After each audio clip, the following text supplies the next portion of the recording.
The sun was just beginning to set as our group trudged through the thick forest, the air growing cooler with each passing minute. We were five, me, Ethan, Jess, Mike, and Sarah, and we'd been planning this camping trip for weeks. A weekend getaway in the remote wilderness, far from the stresses of everyday life.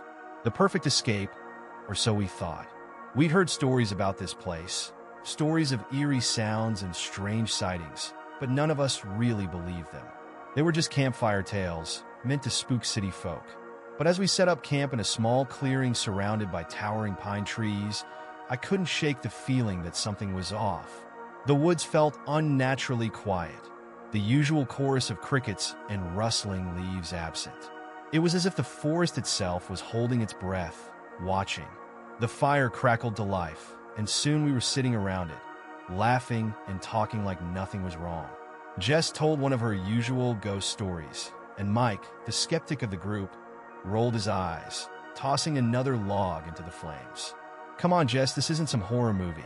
There's no such thing as monsters," he said, leaning back against his backpack. But just as he said that, a low growl echoed from the trees behind us. It was deep and rumbling, like the sound of a distant thunderstorm, but more primal. We all froze, exchanging uneasy glances. "Did anyone else hear that?" Sarah whispered, her voice barely audible over the crackling fire. Ethan, always the rational one, tried to brush it off. Probably just a wolf or something. Nothing to worry about. But I wasn't so sure. That sound, it felt wrong, like it didn't belong in this world. As the firelight flickered, casting long, twisted shadows across the forest floor, I caught a glimpse of something in the distance. A shape, hulking and massive, moving between the trees. I blinked, and it was gone. "Maybe we should call it a night," I suggested, trying to sound casual, but my heart was racing.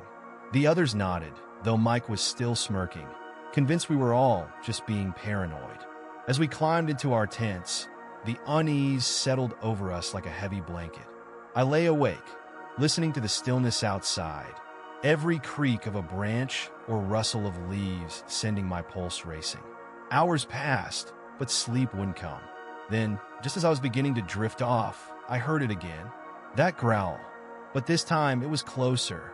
Much closer. I bolted upright, my breath caught in my throat. The fire had died down to embers, but there was enough light to see the outline of something moving just beyond the tree line. It was massive, its eyes glowing faintly in the dark. My blood ran cold as the creature took a step forward, revealing its full form in the dim light. Its body was covered in matted fur, its limbs long and muscular, ending in razor-sharp claws. Its face, oh God, its face, was a twisted snarl of teeth, glowing eyes locked on our camp. I wanted to scream, to warn the others, but my voice was caught in my throat, paralyzed by fear.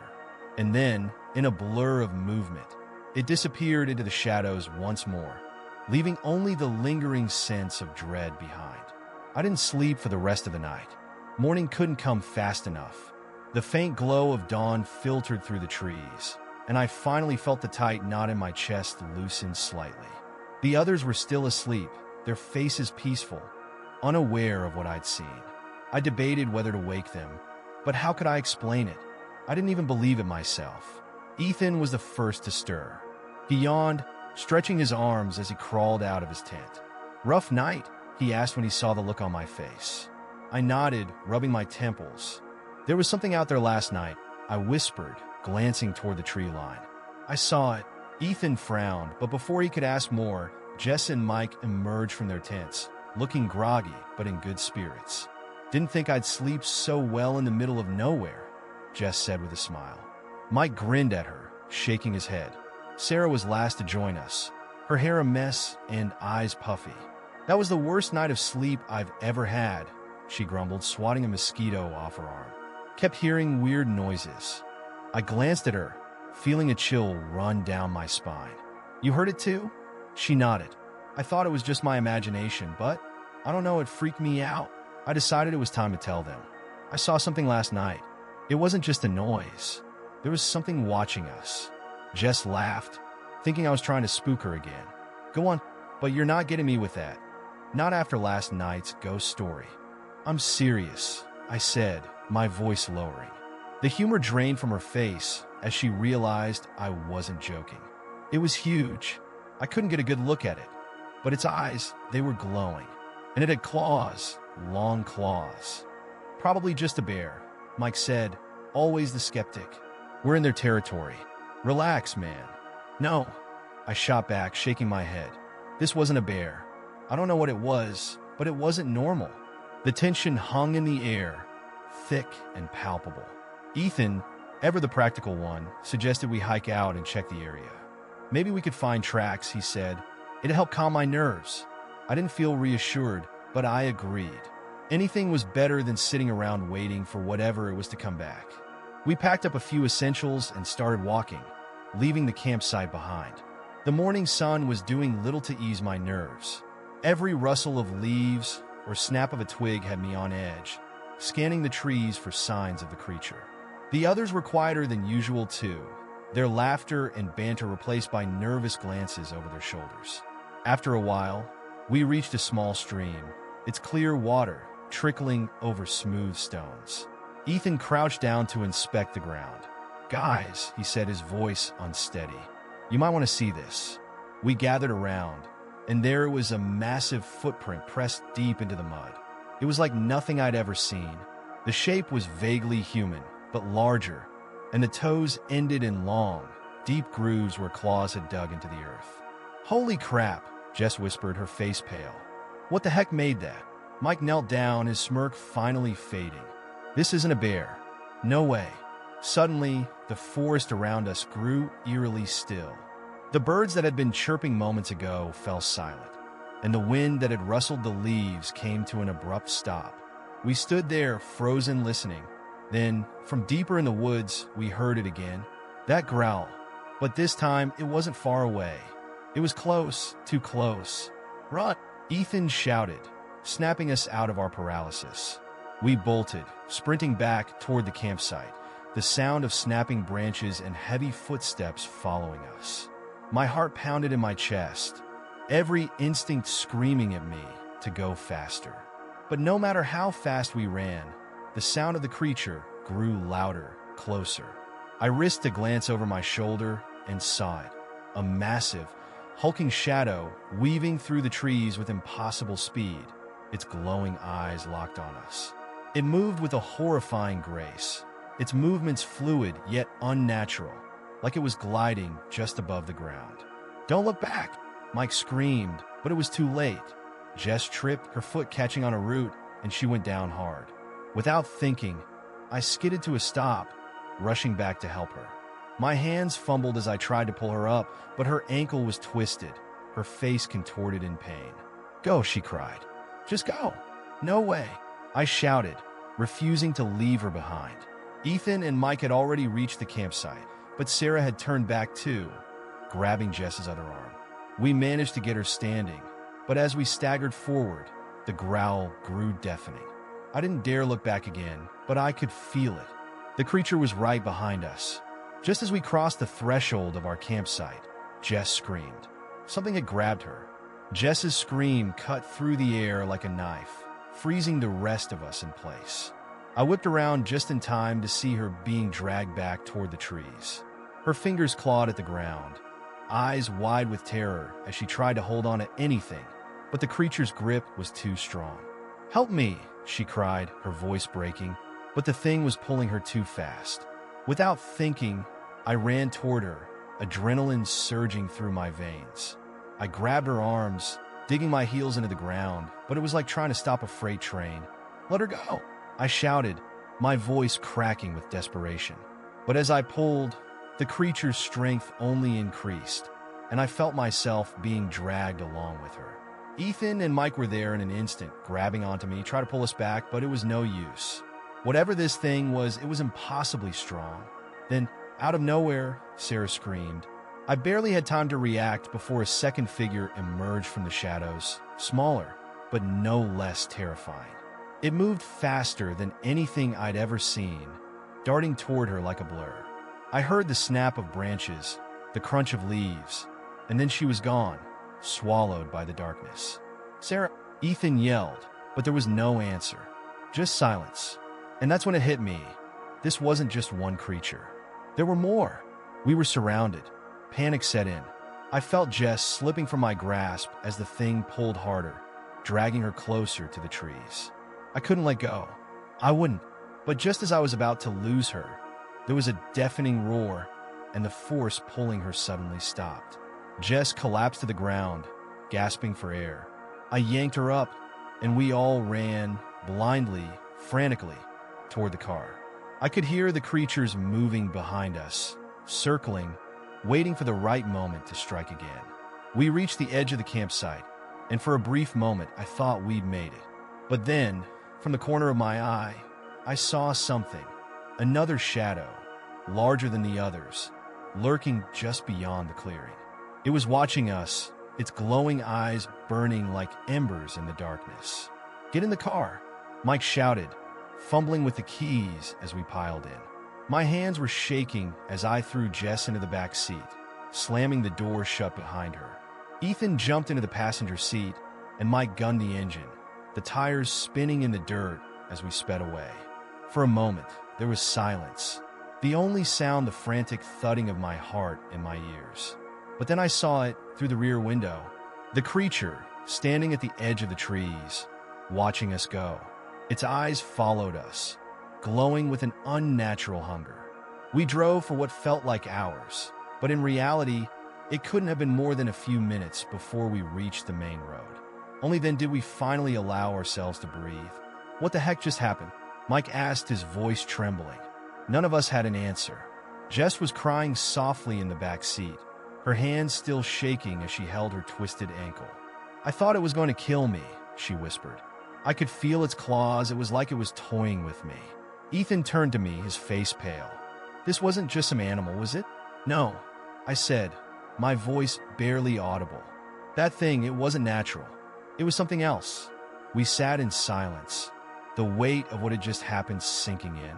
But even as we drove farther from the campsite, I couldn't shake the feeling that we weren't alone. That somehow, the creatures were still out there, watching us, waiting. "We can't leave Sarah out there," Ethan said suddenly, breaking the silence. "We have to go back." "No way," Mike snapped, gripping the steering wheel so tight his knuckles were white. "You saw what those things can do. If we go back, we're dead." "But we can't just leave her," Jess protested, her voice cracking.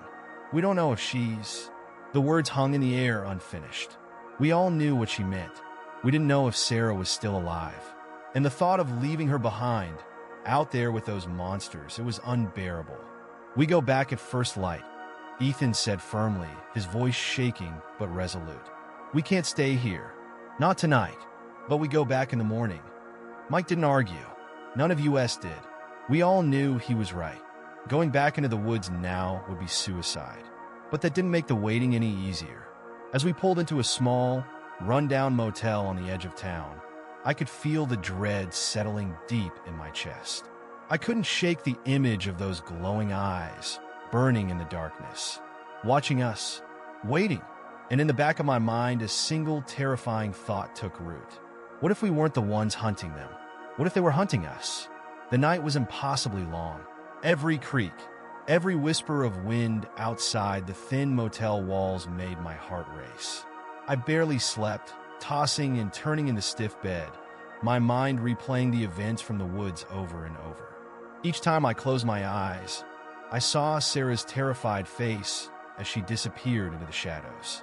By dawn, the exhaustion was nearly unbearable, but I knew we had no choice. We had to go back.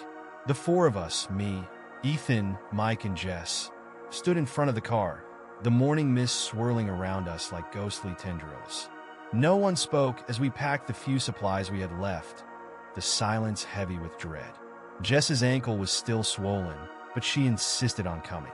"I'm not leaving Sarah," she said quietly, her voice filled with a steely determination that left no room for argument. We drove back to the edge of the forest in grim silence.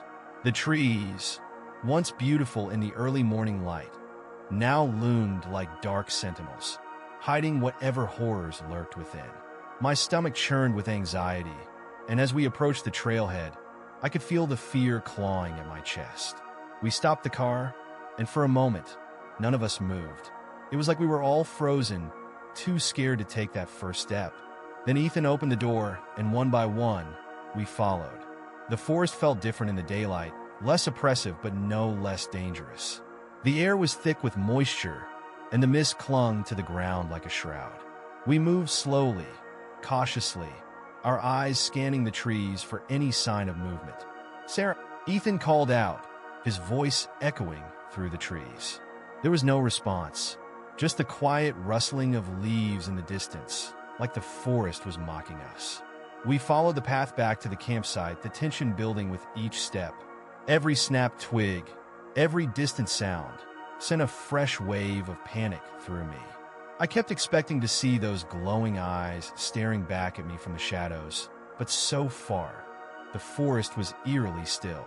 When we reached the clearing, the remnants of our camp were exactly as we'd left them. Scattered gear, the burned-out fire pit, and Sarah's tent still standing, but eerily silent. It was like nothing had happened, like the nightmare of the night before was just a bad dream.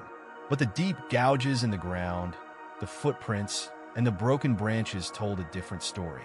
Jess limped over to the tent, her face pale. "Sarah?" she called out softly, but again, there was no answer. Suddenly, Mike froze. "Wait," he whispered, his eyes locked on the ground near the edge of the clearing. We all turned to see what he was looking at, and my blood ran cold. There, half buried in the dirt, was Sarah's jacket. Torn and covered in mud, it looked like it had been dragged through the forest. "She was here," I whispered, my throat tight with fear. Ethan knelt beside the jacket, his hands trembling as he picked it up. "There's no blood," he said, his voice barely above a whisper. "That means she could still be alive." Mike let out a shaky breath, rubbing the back of his neck. "Or those things dragged her off to finish what they started." A heavy silence fell over us. The reality of what we were facing was starting to sink in. This wasn't just about finding Sarah. We were walking right into the heart of whatever was hunting us. Ethan stood, his jaw clenched. "We follow the trail," he said, nodding toward the trampled path leading deeper into the woods. "We find Sarah. We don't leave her." As much as I wanted to believe we could save her, the idea of going deeper into the forest, into the unknown, filled me with dread. But we had no choice. We set off, moving slowly, every sense on high alert. The further we went, the thicker the trees became, the sunlight barely penetrating the canopy above. The air was damp, filled with the smell of wet earth and decay. And then the sound started again. At first, it was just a faint rustling, like something was moving just out of sight. But then it grew louder, a snapping of branches, the sound of something large shifting through the underbrush. "They're here," Jess whispered, her voice trembling. I could feel it too, the weight of their presence, unseen but undeniable. We were being watched. Suddenly, a growl echoed through the trees, low and guttural, sending a fresh wave of terror through us. It was close, too close. "Run," Ethan whispered, his voice tight with fear.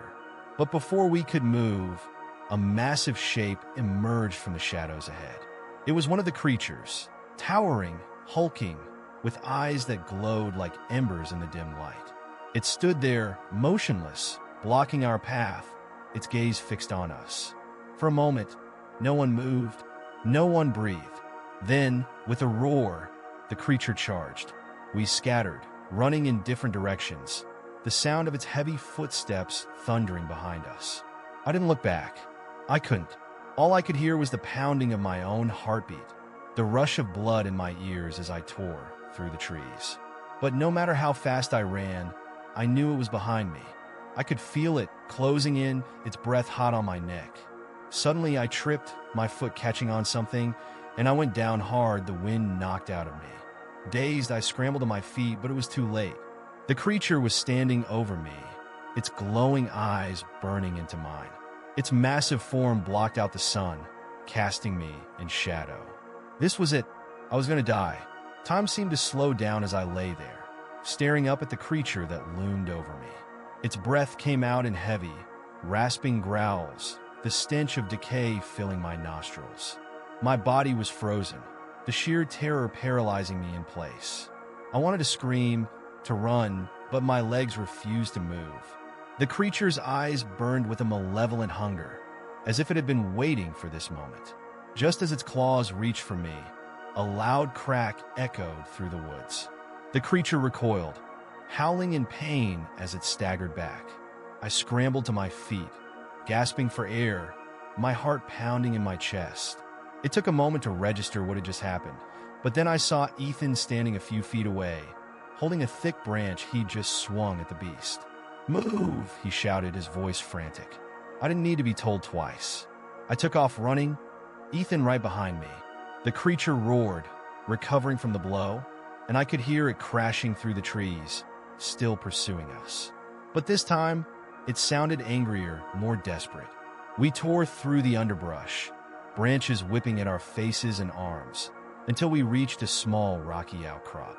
Ethan grabbed my arm, yanking me toward the narrow passage between the rocks. "In here," he shouted. We squeezed through the gap, just barely managing to fit. The creature tried to follow, but its massive size worked against it, and it slammed into the rocks, snarling in frustration. For a moment, we were safe. Panting, I slumped against the cold stone, my chest heaving with exhaustion. Ethan was beside me, his face pale and streaked with dirt. "What the heck was that?" I gasped, my voice shaky. "I don't know," Ethan replied, his eyes wide with fear. "But there's more than one." A chill ran down my spine. I had almost forgotten about the others. Jess, Mike, Sarah, were they even still alive? I closed my eyes, trying to fight back the rising panic. We had to go back for them. We couldn't just leave them out here with those things. "We need to get out of here," Ethan said, pulling himself to his feet. "We can't fight those things, but we can't leave without the others either." I nodded, though every fiber of my being screamed at me to run, to get as far away from this cursed forest as possible. But I couldn't abandon my friends. Slowly, we made our way back toward the campsite, moving cautiously through the trees. The forest seemed darker now, the mist thicker, clinging to everything like a suffocating blanket. Every sound put us on edge. Every shadow seemed to hide a lurking figure. Suddenly, we heard voices, faint but unmistakable. We froze, exchanging a glance. "Mike!" I called out, my voice barely more than a whisper. A moment later, Jess's voice came through the fog, shaky and weak. "Over here!" We ran toward the sound, and there, just beyond a cluster of trees, we found them. Mike and Jess were huddled together, their faces pale, their clothes torn and covered in dirt. Jess's ankle had swollen badly, and she was leaning heavily on Mike, but they were alive. Relief washed over me like a wave. "We need to get out of here," Mike said, his voice filled with urgency. "There's more of those things. They're hunting us." "We know," Ethan replied grimly. "But where's Sarah?" Jess's face fell, and for a moment, no one spoke. She's gone," Jess whispered, her voice trembling. "They took her." The weight of her words hung in the air, heavy and suffocating. I felt my stomach drop. Sarah was gone. The reality of it was too much to process. "We can't stay here," Ethan said firmly. "We have to move." As we began to make our way back toward the trail, the forest suddenly grew eerily quiet. The air was thick with tension, like the calm before a storm. And then, from the shadows, we saw them. The creatures, 3 of them this time, emerged from the fog, their glowing eyes fixed on us. They moved slowly, methodically, as if savoring the hunt. There was no escape. "We have to run," Jess cried, her voice shaking with fear. But before we could take a step, the largest of the creatures let out a deafening roar, and they charged. Chaos erupted around us. Mike grabbed a large rock and hurled it at one of the beasts, but it barely flinched, its eyes locked on him with murderous intent. Ethan swung his branch again, connecting with another creature's shoulder, but it only seemed to anger it more. I turned to run, but the smallest of the creatures blocked my path, its glowing eyes filled with a cold, cruel intelligence. It snarled, lunging toward me, with outstretched claws. I stumbled back, barely dodging its attack, but I could feel the ground give way beneath me.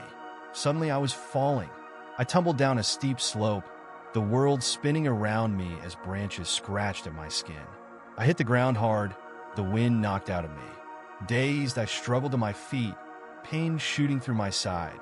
But when I looked up, I saw something that made my blood run cold. I wasn't alone. Standing just a few feet away, half hidden in the mist, was a figure. At first, I thought it was one of the creatures, but as my vision cleared, I realized it wasn't. It was human, barely. Sarah. But something was wrong. Her eyes, they glowed just like the creature's. Her skin was pale, her movements jerky, unnatural. She stared at me, her mouth twisted into a grotesque grin. And then, in a voice that wasn't hers, she whispered, "Run." But it was too late. The creatures had found me.